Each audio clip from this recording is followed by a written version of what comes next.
I think what's really interesting, and I like your personal story, that being early with LinkedIn, then the opportunity as you went to found your own firm coming out of it, that that story of being inside somebody that solves a very specific problem or set of problems. Like obviously LinkedIn really grew in what they were attacking, and it's like it's a standard name in the market. No one even questions right now, like there's no LinkedIn killer because they came and went, right? Plaxo, et cetera.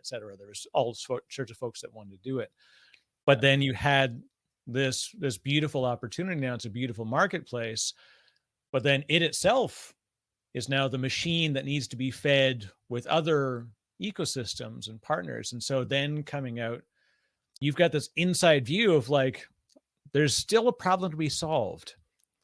And now to have the confidence to go out and solve that, what was that?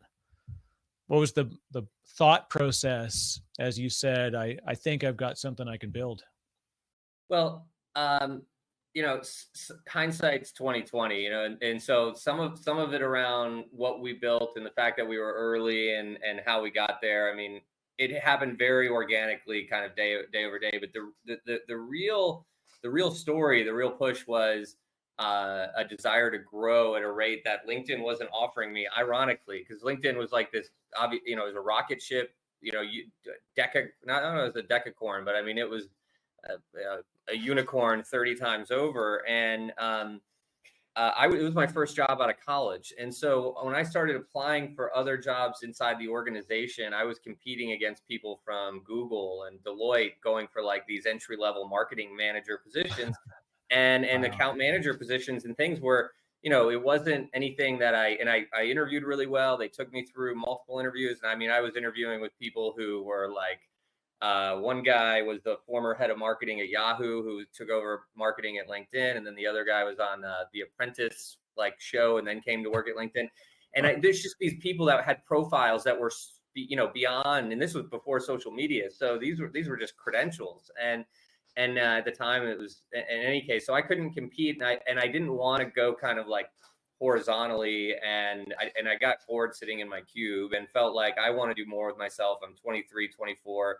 And I just knew I wanted to grow at a faster pace. So I called my uncle, who was an entrepreneur, and I told him, I think I want to leave and start my own company. And he said, well, hold on to the job for as long as you can, because that's your cash flow while you figure out what you want to do. And I tried that for about another month, and I was like, I just can't do it. I mean, I was breaking hacky sack records outside of the office 3 times a day with a buddy of mine. And it's like just fun, but not fulfilling. And so I left, and then I was very fortunate. Not a lot of people were leaving LinkedIn at that time, but another person had just left, and we got connected. And he reached out to me within a week or two and said, "Hey, I'm starting this other business." And we kind of interviewed. He hired me as a contractor to do a little bit of work. We were basically selling training on LinkedIn and companies. He had been selling LinkedIn's corporate solutions. He saw in the marketplace people just had questions that weren't Right. part of their like solution stack. And, for me, it was a low risk opportunity. I'm 24. I don't have a wife, kids, a house, a mortgage, all those things. And someone who's, in their late 30s, wife, kids, house, is like, hey, I'm starting a company, offered me a decent, paycheck. And I said, sure, there's no risk here. It aligns with what I want to do. And then 2 or 3 months later, he made me a co-founder offer. I got a piece of the business. I described it as being a shotgun seat entrepreneur, where I just got to kind of come along for the ride and learn a tremendous amount. And it paid off. I mean, 2 or 3 years later, we were, doing 7 figures, and really built a strong brand, and, attracted the right people to come work with us. And that's where I built my version 1.0 of my entrepreneur toolkit skill set.